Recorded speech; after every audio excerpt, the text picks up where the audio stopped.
Very good evening, everybody. I'm very glad that you're here, that we are nearly full. It's amazing. You must be keen, I think. Well, tonight we'll hear about the world of inebriation, or you might also call it intoxication, as you wish, by one of the world's most distinguished and most talked about anthropologists, Dr. Jeremy Narby. Jeremy Narby became world famous when... Also, you can get upstairs at the bookshop, by the way, brackets, about his experiences with the Amazonian people and experimenting with ayahuasca, the notorious psychoactive brew. In consequence, he ran into a lot of problems with his fellow anthropologists who considered him an outcast and accused him of telling, well, unscientific tales and fantasies. I got to know Jeremy this summer, actually, when I was in charge for the program of Ernesto Neto's Gaia Mother Tree. You might remember there was an artwork in the main station of Zurich with this huge tent-like tree, you might remember. And I was doing the program there, and Jeremy was so kind to have a lecture there. And I found to myself, it's really, really interesting what the ideas he has. And, well, I was really taken by him and his theories, and he as a person also. One has to think out of the box. This is very important. It might be uncomfortable and even painful, but if you dare, Jeremy will have a lot of inputs and food for your brain. So be open, stay interested, listen and reflect on what you hear. And after the lecture, we have enough time to talk to every one of you. And if you have inputs or experiences or whatever you have to say, you can do that. We have an open microphone. I will go around the microphone. Please wait for it, and then so everybody can hear you. So my name is Rito Buehler. You're at the KOSMOS, and I give you Jeremy Narby.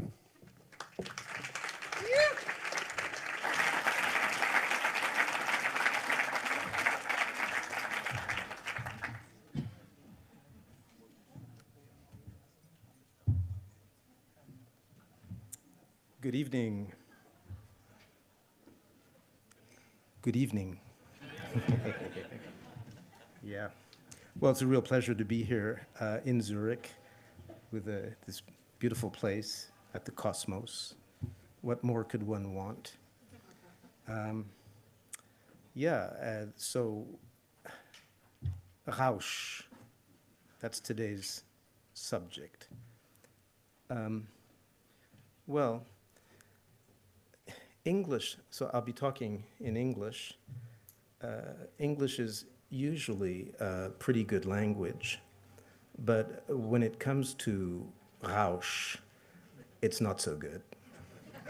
Because if you look in the dictionary, it says intoxication. And this comes from the Latin toxicum, which means poison.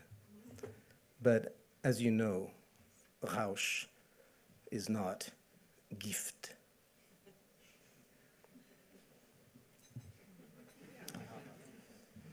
In my opinion, Rausch is a pretty good word. It comes from Middle High German, Rauschen, which means impetuous movement, which itself comes from the Proto-Germanic Ruskona, which means to storm, to make noise. So the word Rausch has no connection to poison. What it is connected to is movement.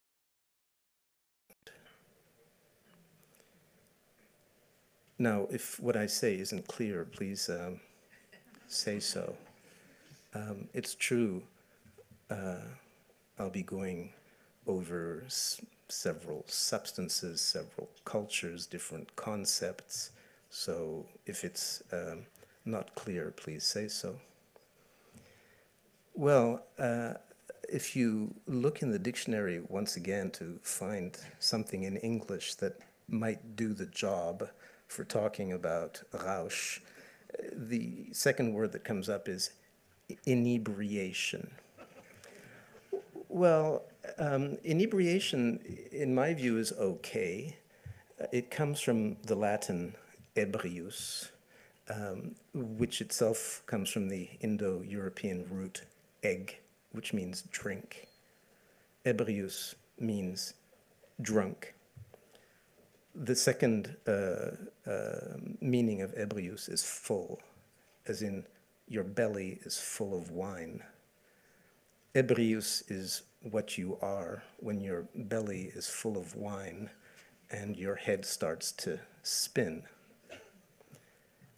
And in French, the word is ivresse. And I like ivresse because it sounds good. And it comes from ebrius as well. And the French are quite enthusiastic about ivresse, especially when it comes to wine. But they also use ivresse figuratively. Love, sex, power, even anger can be ivresse. Now, in Spanish, when in the Peruvian Amazon, when they talk about the Rausch that ayahuasca produces, they talk about mareación, from mareado, seasick. So your head is spinning, you're feeling tipsy. This is the mareación. It's not the same word as drunk, which is borracho. So different cultures, different languages have different concepts for talking about Rausch. Anthropologists are always saying that culture is important. Well, here we see that the words at our disposal, well, they reflect the values of our culture, and they also limit what we can say and how we can think about things. So not only are there different words to talk about inebriation, but there are different inebriants. So there's alcohol, psilocybin mushrooms, opium, nicotine, and so forth. So tonight what I'd like to do is an overview of the major inebriants and look a little bit at how they work inside the brain, because I think that this is interesting. If you're going to consume these inebriants, you gain from understanding how they impact your brain. At least that's my opinion. You know, the more you know, the better off you are, and the more you can get out of it.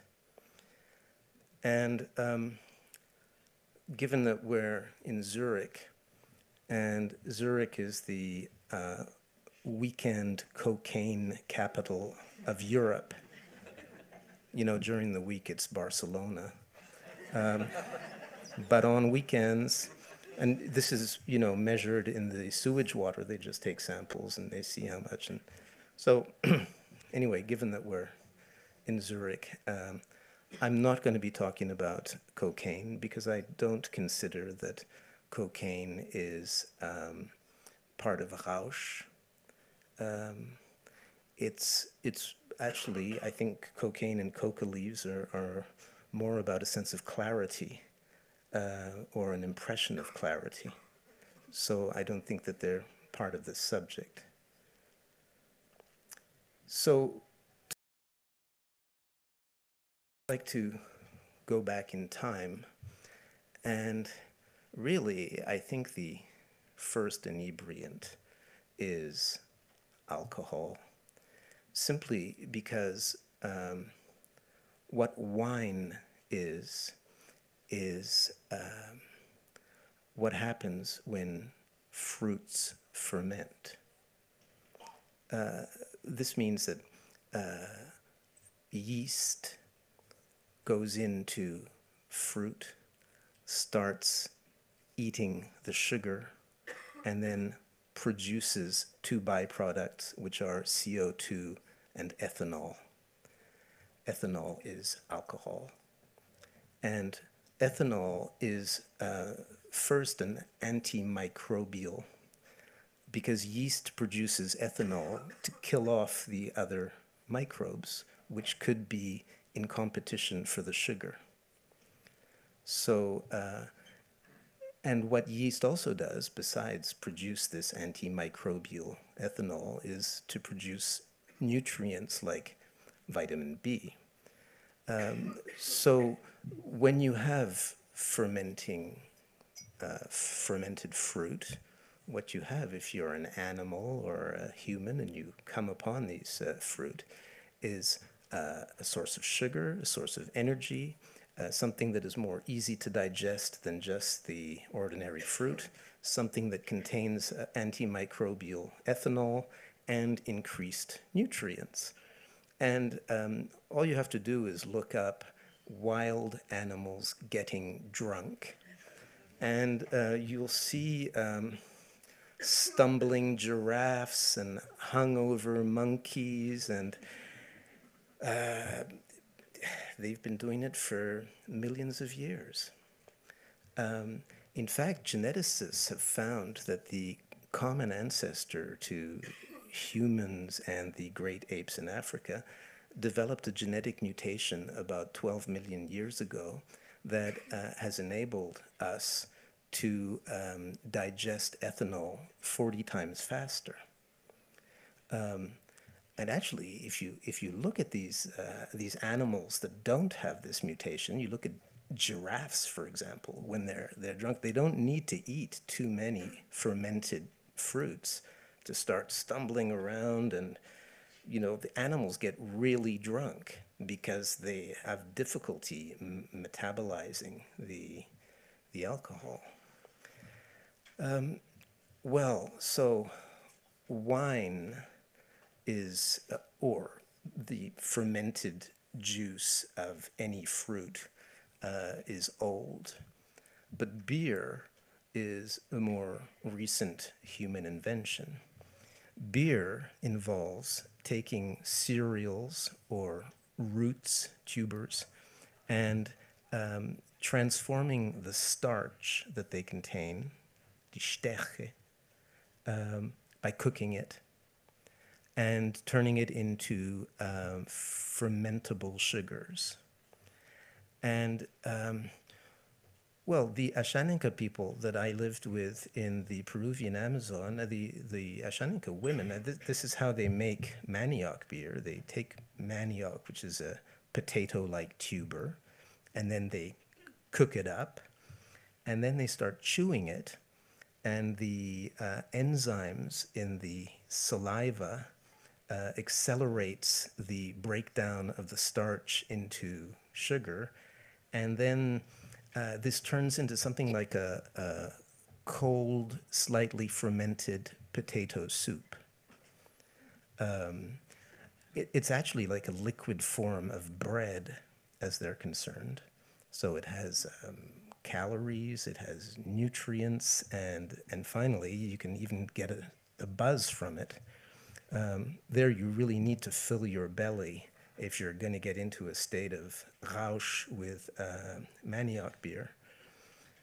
In fact, the Ashaninka are so enthusiastic about manioc beer, they say that you can live on fish, manioc beer, and coca leaves. And it's true that coca leaves are actually a remarkable plant, and they contain all kinds of minerals and vitamins and a high percentage of protein, but anyway, that's kind of beside the point. Well, so ethanol. Ethanol makes you feel good. What it does in the human brain is it reduces glutamate. So there are these different neurotransmitters, these substances that the brain uses for different things.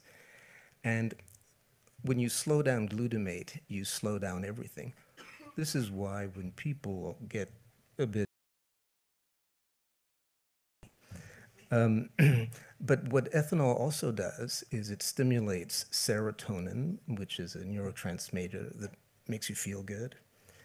And it also stimulates dopamine.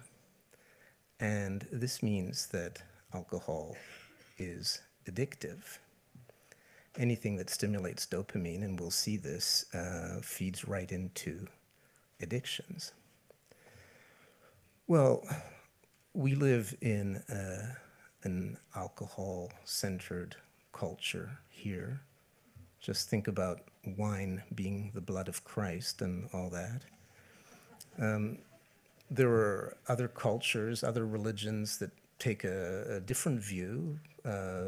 Muslims, Buddhists, Hindus discourage the consumption of alcohol.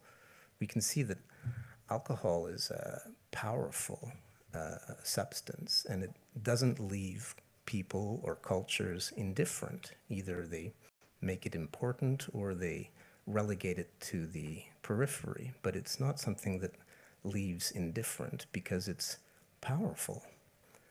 And well, you take the Latin saying in vino veritas, in wine truth.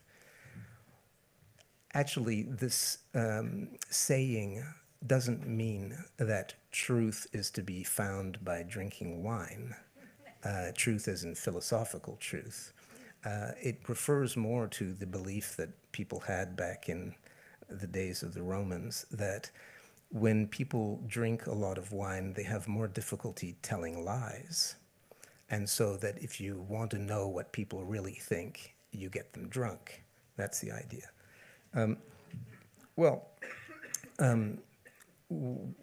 This is obviously due to alcohol's disinhibiting effect. People become disinhibited.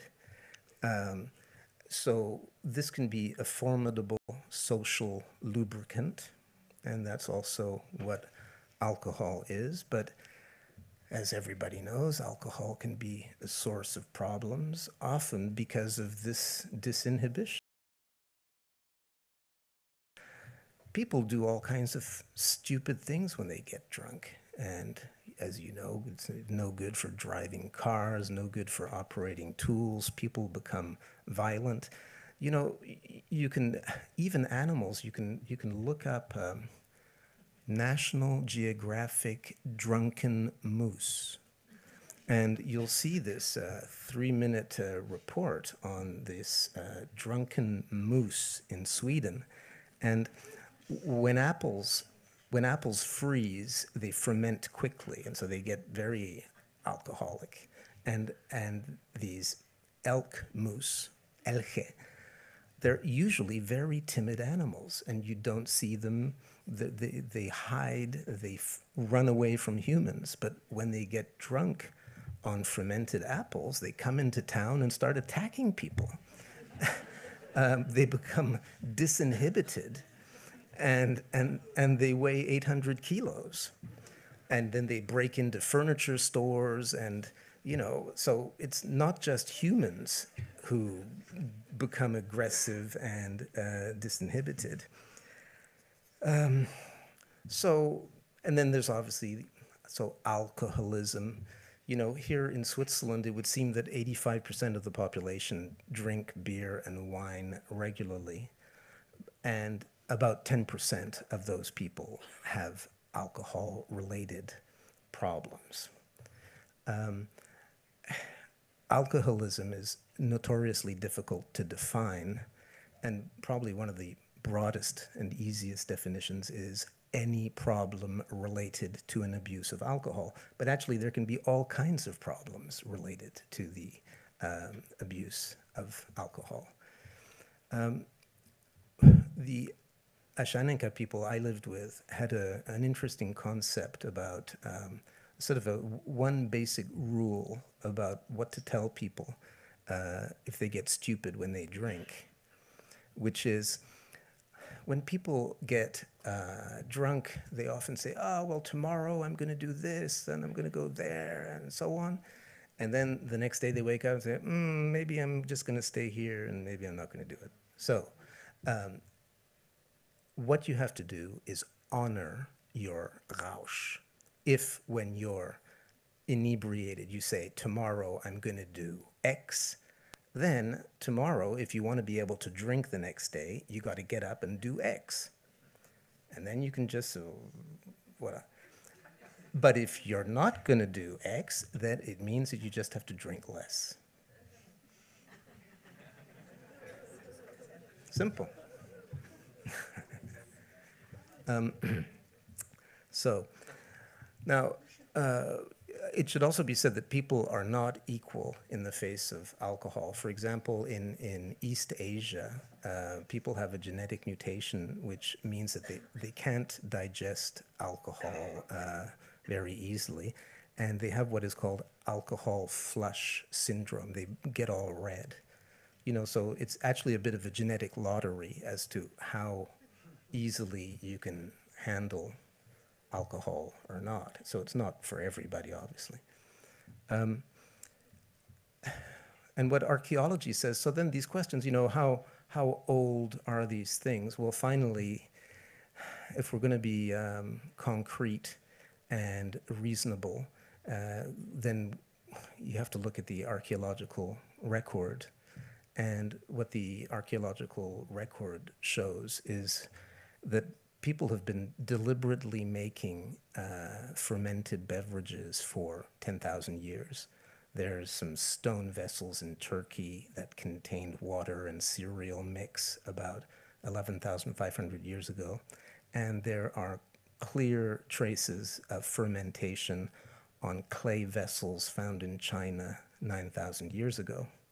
And actually, this was an interesting case. So the oldest clear proof we have of deliberate fermentation is this Chinese example. And for a long time, there was this debate among people interested in these questions. So what came first, beer or wine? You know, so then you have different schools, obviously. And it turns out that what they found in on this Chinese vessel is that it was a mix of beer, wine, and mead. Mead is honey that has been turned into alcohol, you know, hydromel. And so they were actually making wine with fruit, making beer with cereals, adding honey into it, et voila. So, okay. So when there are other inebriants, and it's difficult to put dates on some of these things. So, for example, cannabis, cannabis in archaeological sites all over Asia and Europe, dating back 10,000 years.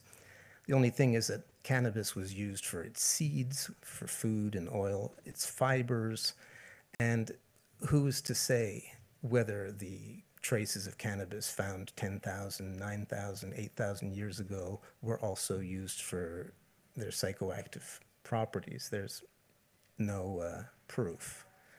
The first proof of a medicinal use of cannabis, perhaps as a painkiller, but perhaps also for its psychoactive properties, is in a Chinese text that dates back 4,700 years. So that's already quite something. And it's clear that humanity has an old connection to the cannabis plant. There are depictions of psilocybin mushrooms found on rocks in Algeria that are 9,000 years old. And there are traces of San Pedro cactus, which is also a hallucinogen like psilocybin, but a cactus which contains mescaline, and that was found in a cave in Peru 8,500 years ago. And there are opium plants that have been found in a cave not too far from Rome in Italy that are 7,500 years.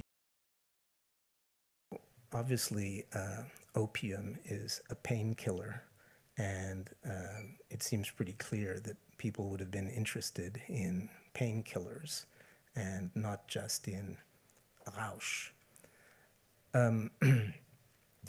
There is also peyote buttons that have been found in a cave in Texas that are 5,700 years old, and pipes for smoking found in Argentina that are 4,000 years old.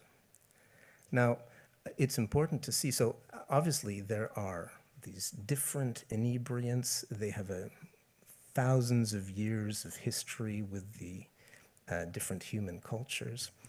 I've been talking about caves where these things are found, but that may certainly be a distortion because caves keep things. In the Amazon, however, there are not too many caves, not too many rocks. It rains a lot, and everything rots. Almost nothing keeps. So tobacco comes from the Amazon, ayahuasca comes from the Amazon, and even manioc beer comes from the Amazon, but there is no evidence as to how old it is. So tobacco could have 7,000 years of use or 4,000 or less. It's sometimes you just don't know. So I think it's good to know that. Last but not least, there's betel nut. Not too many people know about betel nut, but it's been used across the Pacific Islands for 4,600 years at least. And it contains a substance that's similar to nicotine. So all this is to say that humans have been fermenting plants and consuming psychoactive plants for thousands of years. Well, now I'd like to look at brain chemistry a little bit. And obviously this is something that science has been able to tell us about. You know, I think that what indigenous people have to say about ayahuasca and tobacco is interesting, and I'll be talking about it. But I also think that what scientists have discovered about, well, for example, how these substances work in our brain is also interesting and important information. And so alcohol can make your head spin, but psilocybin mushrooms can also make your head spin. But they make it spin by affecting the brain in different ways. Psilocybin mushrooms activate serotonin receptors. And there's a very interesting family of plants and substances which are the serotonin affecting hallucinogens.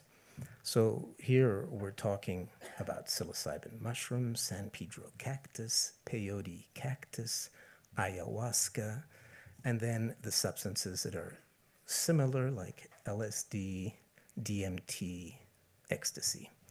These are substances that are like keys that fit into the locks of the serotonin receptors. In fact, there are 15 different kinds of serotonin receptors. Serotonin plays all kinds of roles in the human body, but it's certainly present in our neurons. Just what the connection is between fitting into the serotonin receptor on the outside of the neuron and this flood of imagery that some of these hallucinogens can produce is not understood.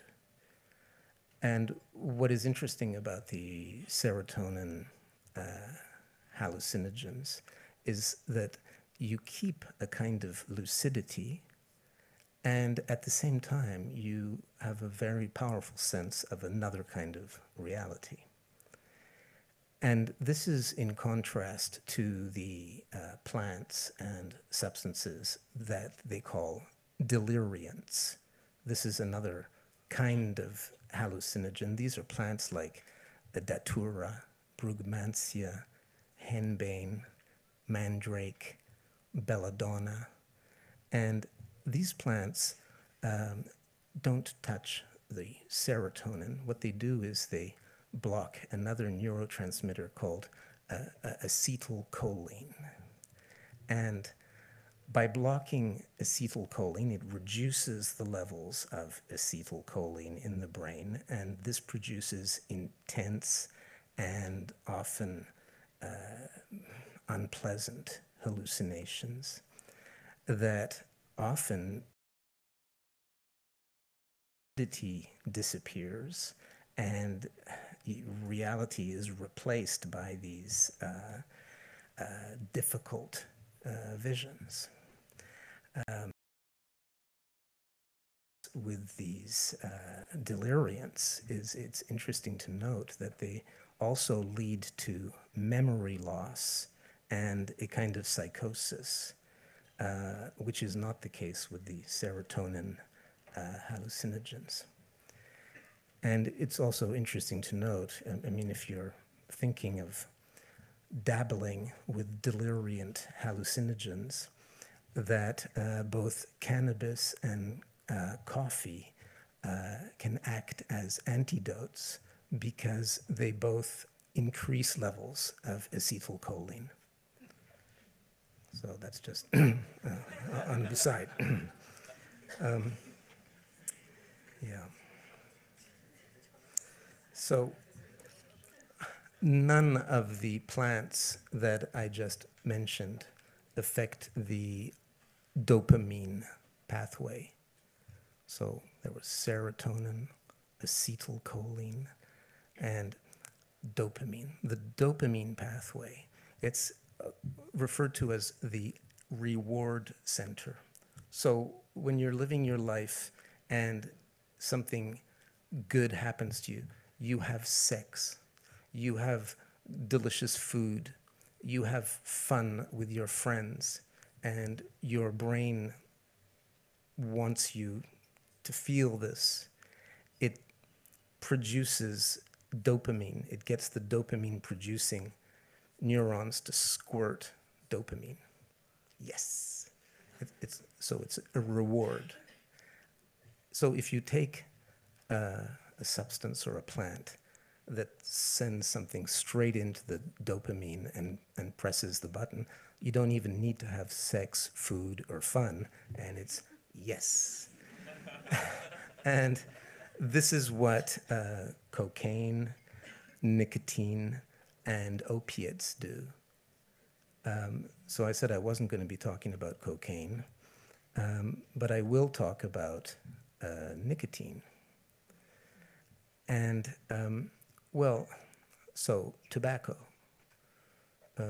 Tobacco is the #1 shamanic plant in the Amazon. And, well, tobacco is it's pretty fancy how it works. So it affects the acetylcholine receptors. They actually used to be called nicotinic receptors. And following these substances and trying to see how they worked actually enabled scientists to get on top of all this. And studying LSD and mescaline led to a greater understanding of the serotonin receptors and so forth. And nicotine, the same thing with the nicotinic receptors. It turns out that there's different kinds of acetylcholine receptors, and the ones affected by nicotine are called the nicotinic acetylcholine receptors. And by inserting into these receptors, what then happens is you increase the levels of serotonin, so you feel good, and you increase noradrenaline so that you are stimulated, and you affect dopamine so you get a reward.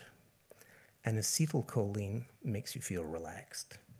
So you get relaxed, stimulated, you feel good, and you get a reward all in one. And because it affects dopamine, well, this makes it addictive. Now, in the Amazon, people smoke the dark Amazonian tobacco, which contains 18 times more nicotine and also contains harmala alkaloids, which are frankly hallucinogenic. And so that tobacco, as used by Amazonian shamans, is both a kind of hallucinogen and deliriant. It's a hallucinogen through the harmala alkaloids, harmaline, and it's a deliriant. High doses of nicotine, which are affecting the acetylcholine receptors, produces a state that is not too different from the other deliriants, which also work on the acetylcholine receptors by reducing the quantity. And here it should be remembered that tobacco is a member of the nightshade family, die Nachtschatten. And this is datura. All the psychoactive nightshades are difficult customers. They're dangerous. And they have a dark side. And actually, with tobacco, you can die fairly easily of an overdose of nicotine. And this is something that actually happens to naive Europeans who go to the Peruvian Amazon, whom they want to try ayahuasca. And it turns out that if your body has never had any nicotine, you've never smoked any, and so your body is not set up to resist nicotine in any fashion. And then you have a big dose of nicotine, and they do these tobacco purges where people are essentially ingesting large quantities of nicotine, and this can cause people to actually die of a heart attack. So, and there have been several deaths attributed to ayahuasca, which are in fact due to nicotine overdose. To my knowledge, it's very difficult to die of an overdose of ayahuasca, if only because it's difficult to drink the amount that would be required to kill you. But anyway. So, and then last but not least on this business of neurological mechanisms are the opioids. Opium, morphine, heroin insert into the opioid receptors that are just next to the dopamine terminal and that impact directly on the dopamine reward center. And this is why the opiates are very addictive. So that's the neurological overview. So I've gone over some of the prehistory, evoked some of the different inebriants, done the neurological overview, and now I'd like to talk about culture a little bit and how it impacts on this. I mean, obviously, these plants and substances can impact on culture, and then culture itself in turns impacts on how people can experience these things. So it's a two-way street between these inebriants and culture. So here, we live in an alcohol culture historically, and Western cultures integrated tobacco as of the 16th century, so it's tobacco, it's alcohol and tobacco. But white man tobacco, the hybrid Virginia blonde kind that has low nicotine and low harmala alkaloids, so it's not a deliriant, not a hallucinogen. European cultures have historically taken a rather negative view of the deliriant plants that are found here in Europe. And it could be said that it really wasn't until the 20th century that Western cultures hallucinogens, thanks to Albert Hofmann's semi-synthetic LSD. And really, these hallucinogens are only now becoming part of Western culture through the work of artists and scientists. And the same can be said of cannabis. It's being consumed and becoming part of the culture. And you can see this, for example, in France. The French talk a lot about the ivresse that wine produces, and they have le savoir boire, the know how to drink. And it's true, you need to contain alcohol, and le savoir boire is you don't drink in the morning, and you don't drink it all in one shot, and you try to do it with other people, and you do it when you're eating, and there's it's an art of living. But in France, you hear almost nothing about les ivresses cannabiques, Baudelaire notwithstanding, of course. Du hashish et du vin, I think 1860 or something, and then nothing else happened for 150 years. Yes. Well, there are other cultures in the world that have a long experience with hallucinogens and with tobacco, and I think it's interesting to look at the arrangements and concepts that they have. For example, in the Amazon, where they work with ayahuasca and tobacco, they give a central place to these plants, and they call them plant teachers. These are plants that are sources of knowledge that you've got to treat seriously, and that you can learn from. Well, so in the Amazon, they even say tobacco is the food of spirits. Okay. Well, here, as I've said, some people consider that wine is the blood of Christ. Then you go into Muslim culture and they say, no, wine is forbidden. Much like here, hallucinogens are forbidden for the moment. So cultures have different ways of considering these things, and we note that inebriants are never considered neutrally. So they're either plant teachers or the blood of Christ, or they're completely verboten, but just it's not much middle ground there. And I think that one important thing that you can see, even if you can take an alcohol culture like here, or you can take a tobacco culture like in the Amazon, or an ayahuasca culture, and one key thing that humans have done with their cultures in order to handle these inebriants is ritual.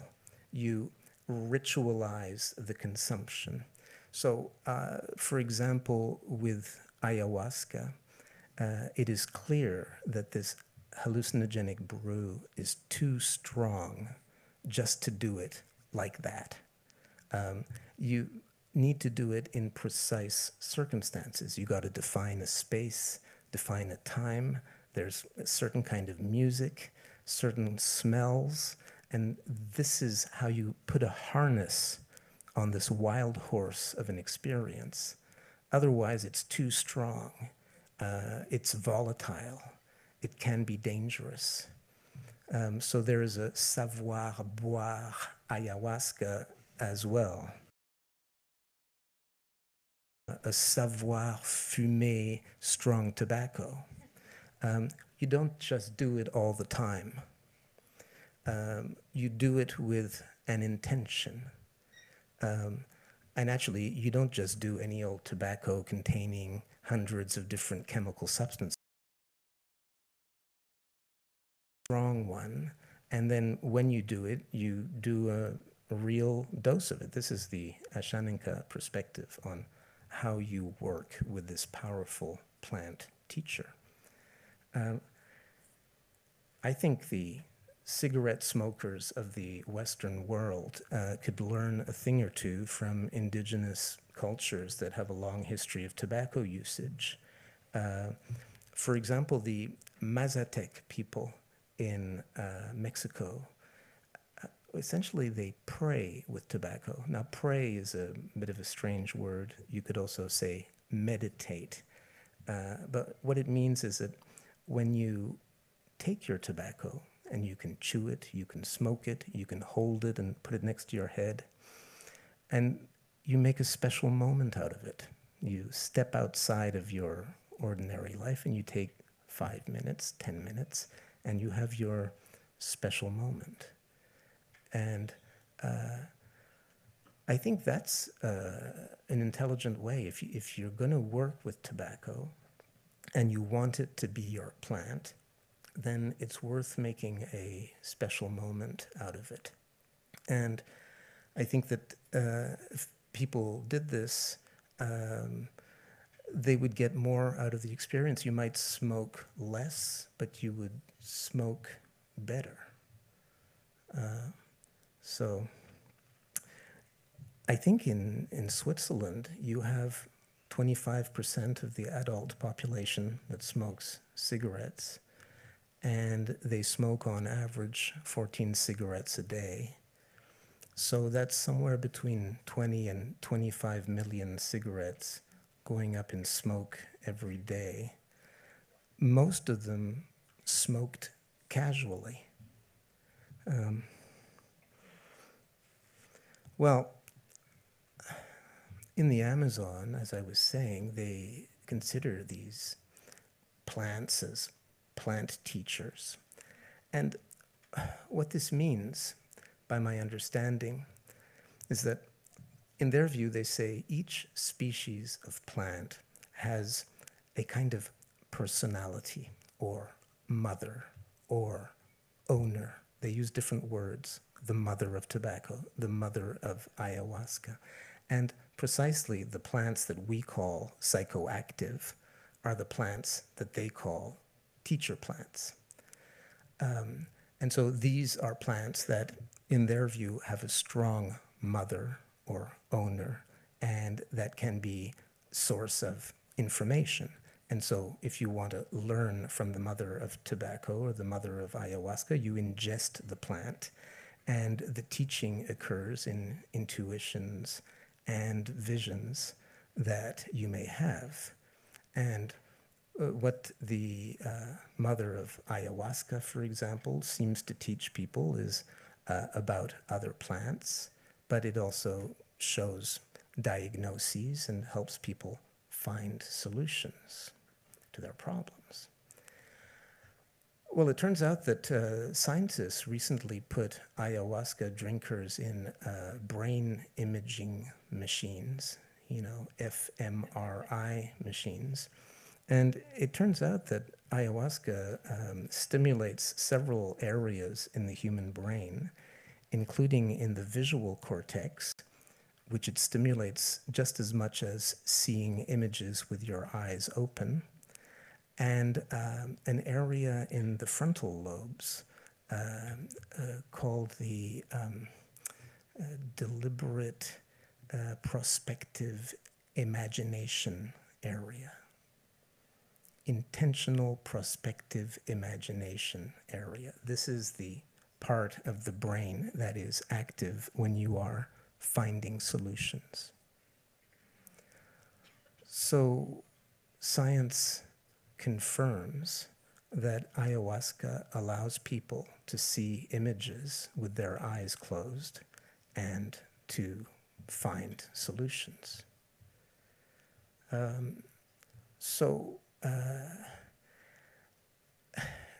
Just what the brain imagery reveals, however, does not really explain much, because what the brain imaging actually measures is when glucose and oxygen are being sucked out of the blood by precise neurons that are being activated. Neurons, if they're going to be active, see where neurons are working because they're sucking out glucose and oxygen. But actually, that neurons should be consuming glucose and oxygen explains nothing about how we see images with our eyes closed, or how we get solutions or new ideas. So it's pretty clear that science is still at the beginning of an understanding of what is going on in the brain and in the mind, even though this is all very interesting. It should also be said that science has reached a better understanding of plants in the last couple of decades. And it has now become clear that plants are not just passive things that react automatically, but that they are sentient beings that perceive and communicate. And they communicate with other plants, and they also communicate with animals. In fact, plants are very good at manipulating animals, and they do all this through the substances that they produce. Plants produce thousands of bioactive molecules. They're master chemists. They don't have brains, but they produce molecules that unlock brains. So perhaps Amazonian shamans are right when they say that what goes on when a human being has an ayahuasca experience is a form of plant communication. And scientists are also right when they say that ayahuasca impacts on precise areas in the human brain. In fact, these two points of view are not contradictory, they're complementary. And I think that an intercultural perspective on these different inebriants would allow us all to make more sense of what is going on with these substances and with our brains. I think that scientists and shamans could have all kinds of collaboration on that question. So, well, I've wanted to do an overview here. It's obviously impossible to mention all the inebriants and all the human cultural arrangements in 1 hour. So I've kind of gone over what I consider to be the principal ones. But I've neglected some substances, like the dissociative ones, like ketamine, which functions by reducing glutamate, or the atypical hallucinogens, like Salvia divinorum, the sage of the diviners, which impacts on opioid receptors. And then there is a remarkable plant, not that I recommend trying it, but it's called iboga. And iboga is all over the place. Let's see, it increases serotonin, it decreases glutamate, it stimulates the opioid receptors, and it blocks the acetylcholine receptors. So it's up, down, and as a decreasant of the acetylcholine, it's close to datura. It's one of these deliriants. Both Salvia divinorum and iboga, these are difficult experiences. And interestingly, they both seem to have anti-addictive properties. This needs more research, but I mean, Salvia divinorum is anti-addictive, if only because the experience is so terrifying that you don't you don't want to do it a second time. But it would seem also that its impact on the opioid receptors is linked to this, and it's the same thing with the iboga. So yes, these are interesting plants, but they're perhaps they're rather exceptional, and we don't know that much about them yet. And so I think they're interesting to think about. Yeah, well, so a Rausch, I think most of the time we think, Rausch is fun. You know, getting drunk is fun. Let's get modified. Let's modify our consciousness. Yes, well, this is another way, another word for Rausch. You know, modified consciousness, but it kind of sounds scientific. But the problem is that consciousness itself is a very slippery concept. No one really knows what it is, how it works, how to define it. So even though modified consciousness sounds serious, actually, if consciousness is hard to define, modified consciousness is even harder to define. So Rausch. Yeah, it may be fun, it may be attractive, but I think it's serious business. I think it's worth taking one's inebriation seriously, and the more you know, the more you can get out of it. And I end by saying that I also think it's important to take into consideration that there is enormous individual variation when it comes to inebriants. And here I'll speak in the first person, because, you know, what is good for me is not necessarily good for you, or so on. What I've learned over the years, for example, is that I'm just not a tobacco person. I've smoked occasionally. I'm just not interested. It's not my plant. Cannabis, on the other hand, is a plant that works for me. And the serotonin hallucinogens, like psilocybin mushrooms in particular, are also plants that work for me. Even though I'm a Westerner, I've learned a lot from Ashaninka people. And their point of view is that these plants, these substances, they are serious. They're teachers. They need to be, they're powerful entities. You never master a teacher plant, but what you try to do is not be mastered by it. And so you treat it like an ally, like a powerful and important ally. And this takes work. It takes discipline. So you find your plant, and then you work with it. And you work with it with an intention, and you put a harness on it, and you ritualize it, and you see how it works. And it is possible, I think, to make it work for you, even though the risk you run is that these master plants can turn on you.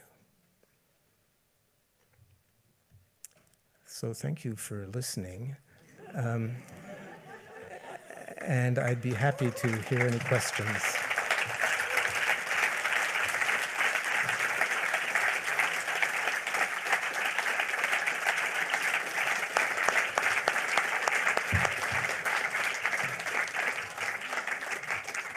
Thank you very much, Jeremy. Are there any questions? First one, oh, here we go. Can I? When you say they turn on you, what do you mean by that? Well, yeah, I think it really depends on the plant, and it depends on the person. But, well, first of all, you can simply become addicted.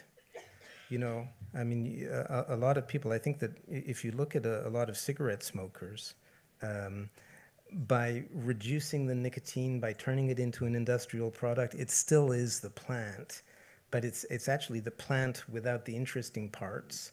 So, and what is kind of happening is that given that it's a low delivery of nicotine, it's turned into this stimulant of neurons. It's like a motor that goes,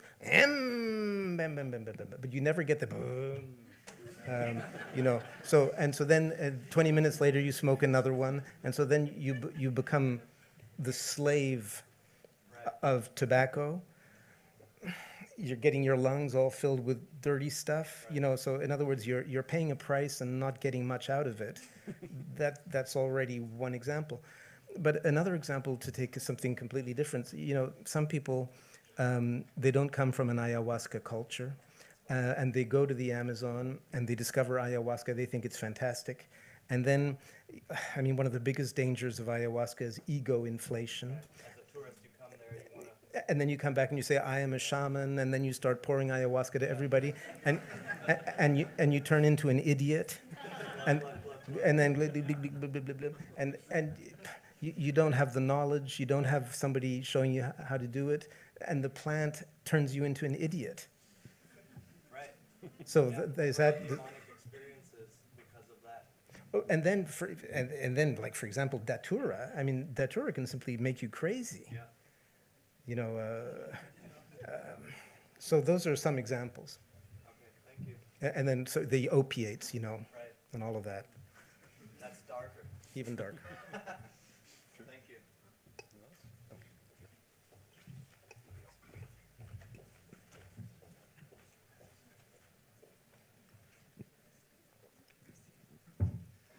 Hi. Hi.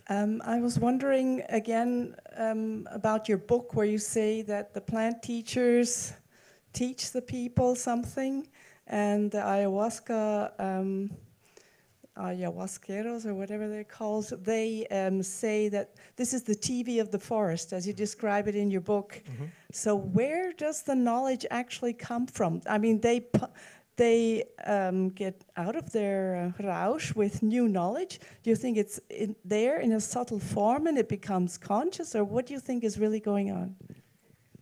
Well, that's one of those 1,000-franc questions. My friend Luis Eduardo Luna has said all the big questions about ayahuasca remain without an answer. There are obviously different schools of thought on this. Amazonian people think it's quite simple. They think the plants are intelligent beings and the teaching comes from them, and voila. The scientific point of view on psychedelic plants and substances is that it's all about the human psyche. And a psychedelic reveals what's in the human psyche. So essentially the scientific point of view is what is going on with these plants and substances is that they unlock neurons and then things that are somehow in your mind, and just how is the brain connected to the mind is one of those questions that nobody really knows the answer to. But it would seem that in the human psyche there's all kinds of stuff that's in there and that gets unlocked, including Jungian archetypes, and there's all kinds of stuff running around deep in the human psyche. There's a very interesting book by a cognitive psychologist called Benny Shannon, The Antipodes of the Mind, charting the phenomenology of the ayahuasca experience. And what he does is try to stay within the bounds of science and look at what people experience with ayahuasca. And his conclusion is that ayahuasca gives people access to an unexplored continent inside the human psyche, unexplored by academic psychology. He says, by analogy, we're like in the 16th century, and we're just beginning to discover and explore this new continent. And Benny Shannon started his study as an atheist materialist, and he says at the end of his book that he became a Platonicist. And he used to be an anti-Platonicist, so he didn't believe that ideas existed independently of human brains.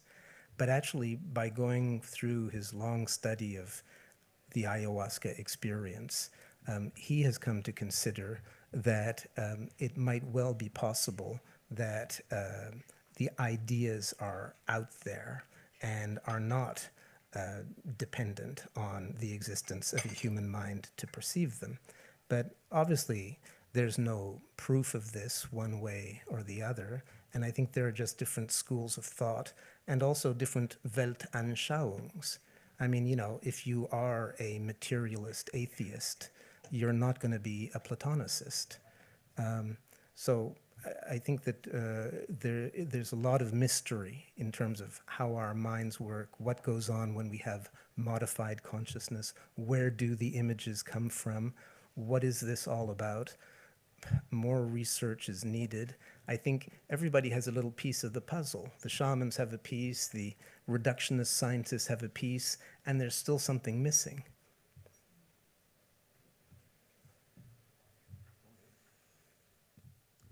Hi, thank you very much. First, I would like to know your thoughts about the God particle, the spirit molecule, the one that is said the most powerful psychedelic, 5-MeO-DMT, produced by the toad Bufo alvarius in the Sonora Desert or several plant 5-MeO-DMT.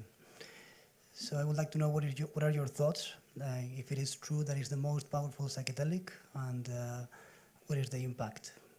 Anything that comes to your mind, I'm interested. Yeah. On 5-MeO-DMT, right? That's what you want to hear about? Yeah. You know, I wish I knew. I try to talk about things that I know a little bit about. I have not tried 5-MeO-DMT. I've read what people write about it. Whether it is the most powerful psychedelic, I think it really depends on how you define things. Isn't it like the US Army developed a sort of a 72-hour version of LSD or something? You could kind of bombard people with it, and for 72 hours people would be tripping out. What's that called again? Anyhow, it's a substance. It's not even available, thank goodness. But so, you know, I'm not sure about what is the classification and what are the criteria to say this is the most powerful hallucinogen. I mean, like, you know, just DMT itself can be this extremely mind-blowing experience.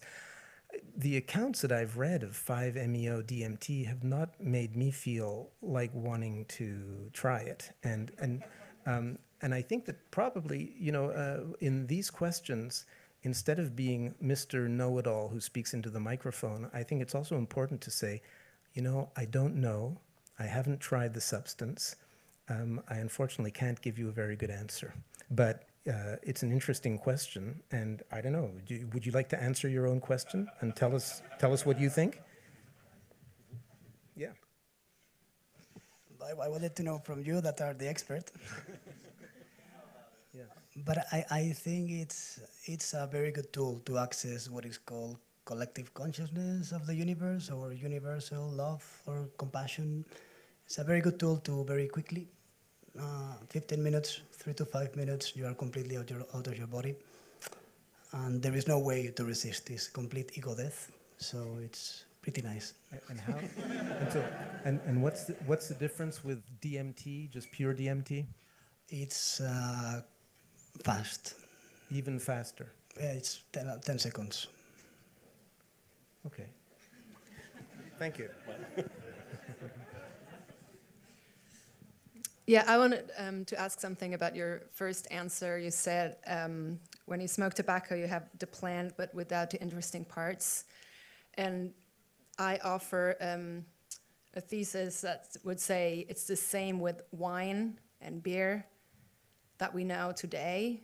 Like when I read about what the Greek did, like in big groups, I think they had access to what you call, how did you call it? Like consciousness?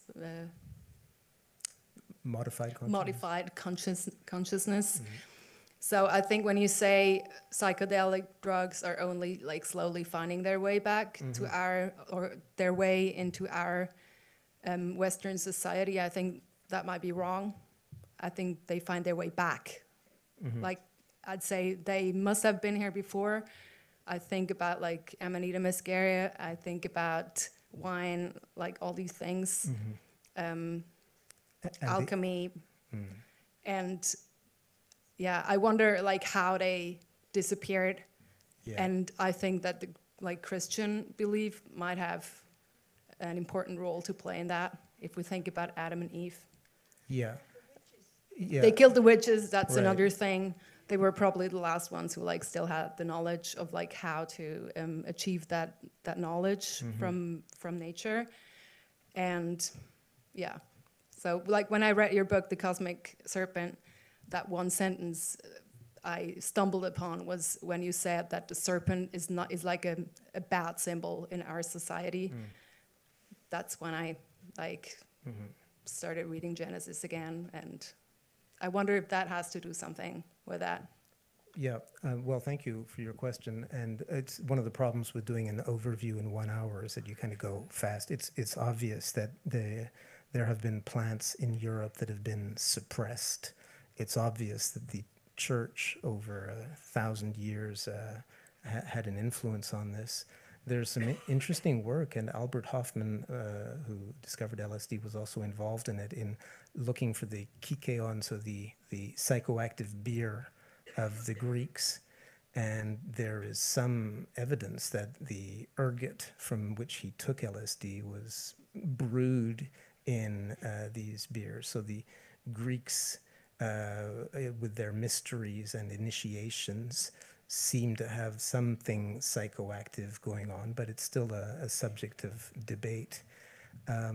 One of the problems with the witches, it's true that Europe it was fairly poor in psychoactive plants. It's like the poorest continent. So, so I was talking about the Amazon. The Amazon is like the place in the world where there are the most psychoactive plants. But here in Europe, there were the deliriants, the belladonna, the mandrake, the henbane. And so these are difficult plants. They can make you crazy.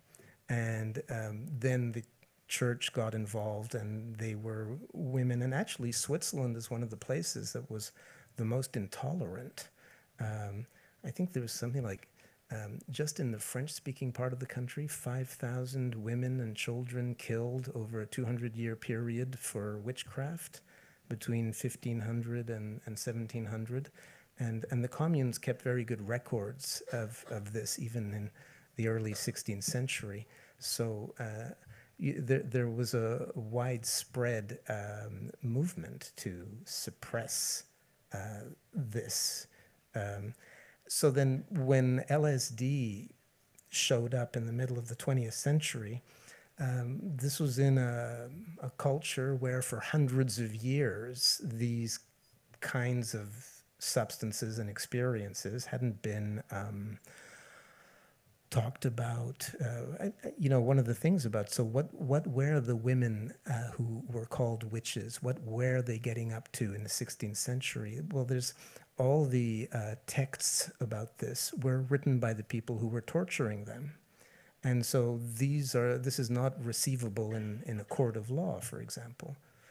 So just exactly what they were doing is unclear. They were working with these plants, but there's very little solid evidence to go by. Another mystery is that, for example, psilocybin mushrooms grow all over the Alps and the Jura Mountains around here, and in other places in Europe. But to my knowledge, there is no clear historical evidence of use of these mushrooms by the population. So there is both, so here in Europe, it's poor in psychoactive plants, and then the Judeo-Christian culture suppressed it.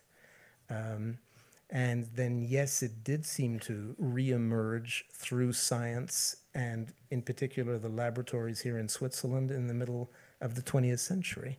And I think that's what the film, The Substance, which some of you may have seen earlier today, showed, is like when LSD and the hallucinogens reemerged into Western culture, it was quite a surprise. But you're right to point out that this is not new. It's the return of something that used to be more familiar.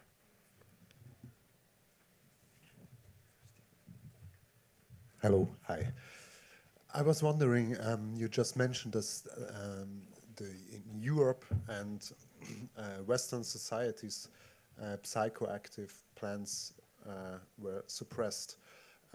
Could you imagine that that has something to do with the rationality, concept of rationality, and I would also like to know if, or if you can say something about philosophers like Nietzsche, where Rausch is something a very important concept in an opposition of rationality, but I think especially in Nietzsche's case, it's not meant the real experience of taking something, but more in a opposite concept against rationality. Or how does rationality or this kind of cultural ideas have an impact in the how they where drugs or Rausch experiences are treated? Mm-hmm. Yeah, these are good questions. I think I need a beer pretty soon. Yeah.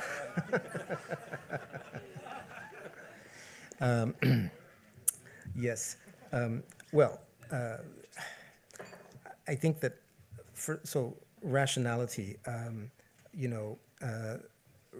ratio, the Latin word to measure, to calculate. And so the early rationalists like Diderot and his colleagues in the middle of the 18th century, they were reacting against Christianity.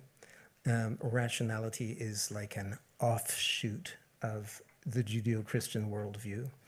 It has, even though it reacts against it, it has some of the same, basic fiber. And what rationality and Judeo-Christianity have in common is that rationality set itself up to be able to explain everything. And the idea was that by measuring and calculating, we don't need God. We can get God out of the picture, and we can define and explain everything in the cosmos. And that's what the first encyclopedia that Diderot and his colleagues produced, that's what it tried to do, was to define everything that existed. And so as an offshoot of Judeo-Christianity, I think it was clear that early rationalists, thank you very much. Cheers. I usually don't drink and talk, but I'll make an exception tonight. For Rausch. So, and it's fairly interesting to look at how the early rationalists were actually quite fascinated with shamans. In fact, the first time that the word shaman was defined in a European language, it was in Diderot's encyclopedia in 1765. And shamans were set up to be the opposite of rationality, so that the true scientists who were rationalists had a monopoly of real knowledge, and those who were in the irrational were actually charlatans and into false knowledge. So they were like, shamans were set up to be the straw men of rationalists who were supposed to be the people who had true knowledge. And as the opposite of the early rationalists, there was this there's been a dance between rational and irrational, between science and shamanism, well, from the beginning of rationalism, really.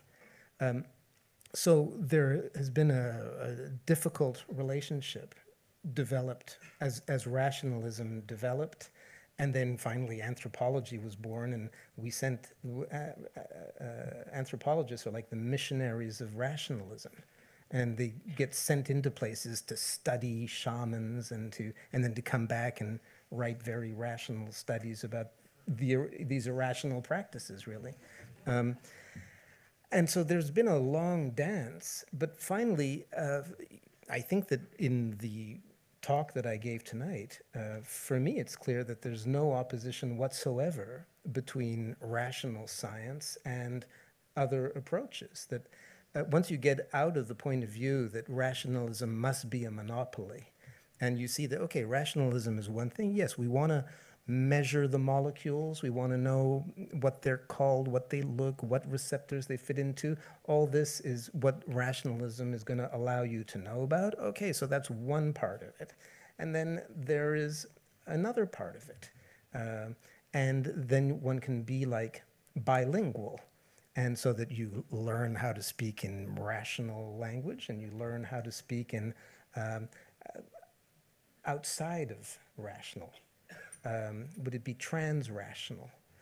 Not irrational, but beyond rational. And then you can go back and forth and put them together. And I think that's the way to move forward. I'm not sure whether it answered your question, though.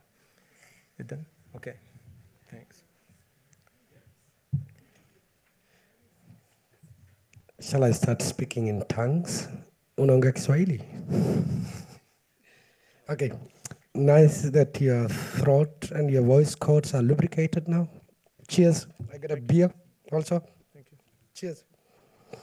My question is, she already answered it with her question, is the idea of the modified consciousness or improvised consciousness. And the other thing is, of course, I want to know what drugs did the pharaohs and the Incas take to create this weird world? Anyway, and the other thing is that we should stop blaming the Judeo-Christian thing, because I want to know, what did Moses take before he had a tablet? Is it a Samsung tablet? I don't know. And the Ten Commandments? And Jesus running on the water? I don't know. Yeah, well, Benny Shannon, whom I mentioned before, his book, The Antipodes of the Mind, so he's an Israeli psychologist, and he wrote an article that got him into a lot of trouble with traditionalist Jews, because in his mind, a lot of the visions that Moses had resembled ayahuasca-like visions, the burning bush and so forth. And he suggested that in the desert in the Middle East, that there were plants that contained DMT, and so perhaps that at the origin of the Judeo-Christian tradition, there are shamanic-like, DMT-like hallucinatory visions. Well, this is a possibility. I think it would be hard to prove, but it's still an interesting idea. And it's obviously a delicate subject. If you say all of monotheistic religion is based on a drug trip, you can get into trouble in different places. So please don't say that I said that. Now the Inca, you say. Well, these are all interesting questions, and sometimes interesting questions, they interest us because they touch us, but it doesn't necessarily mean that there are answers to them. And the Inca were obviously doing coca a lot, and coca leaves were important, but there's some speculation that actually there was trade going on with the nearby Amazonian people, and that there was ayahuasca that was being traded up to them. There is evidence of DMT in Inca mummies, as well as nicotine. So once again, there's more research needed as to just what these Incas were up to. I mean, another bunch of interesting people are the ancient Egyptians, because you have all kinds of indications of some kind of transcendent realm that the ancient Egyptians accessed, and that resembles the realms that you access with DMT and ayahuasca and so forth. And in fact, people who go into the ayahuasca space, they see all kinds of pyramids and bird-headed people and stuff like that that are really themes that almost look Egyptian. Benny Shannon, once again, has an interesting speculation about this. So he's Israeli, but he went into the ayahuasca realm, and he saw all these Egyptian motifs. And so he wondered, why is it that one sees Egyptian motifs? And so he has this interesting speculation, which is that it is as if there is this realm of the transcendent. And the ancient Egyptians were the first to go into that realm in a systematic way and to download it. And then 5,000 years later, you can be a professor of psychology and you're in the Amazon basin and you take ayahuasca and you access that transcendent realm. And it looks Egyptian to you, but actually it's just transcendent and it was downloaded first by the ancient Egyptians. How the ancient Egyptians got into that realm, I don't think is clear yet. We don't know what kind of stuff they were using. It seems that they were using something. But, and then some people say the pyramids themselves were like tools to modify consciousness and that you could go in and would give you visions and so forth. But all that is, it's interesting, but I'm not sure how solid it is. But still, and that's why Benny Shannon became a Platonicist. It's as if there is this transcendent realm that exists independent of people. And then some people, like the ancient Egyptians, and then others go into it and then bring it back down into culture. And slowly but surely, we're getting an understanding of it. I mean, take Hieronymus Bosch and his paintings in the 16th century. I mean, what was that guy smoking? Well, thank you very much, Jeremy. Maybe we started the whole thing with the film, with the substance, and we will end it maybe because the director of the film, Martin Witz, is here. And I was wondering, after a couple of years you've done this film, what's your reception on LSD or on the whole thing? My reception on LSD? It's a huge question, but I would like to say what I felt when I started to film, because I did that film out of respect for LSD, having tried it as a young man, as a young adult, lots of times, stopped it, because as some Americans say, and they always have, sometimes they have good short thinkings, they said, once you got the message, you can hang up the phone. And that's what I did. And instead of talking about my perception of LSD, I would like to thank Jeremy for this highly entertaining and highly inspiring speech you had. I believe I can say that in the name of all of us. Thanks, Jeremy. That was great.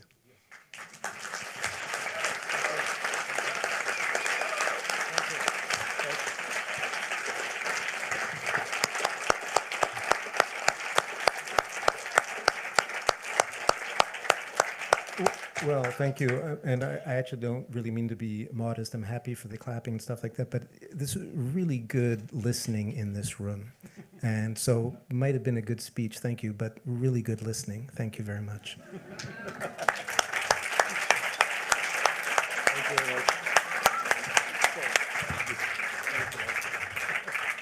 So if there are more questions, I mean, he'll be hanging around here, have a drink, probably one or two. Having a smoke, I don't know. But please stay here, have a drink, have a smoke, and be happy. Thank you.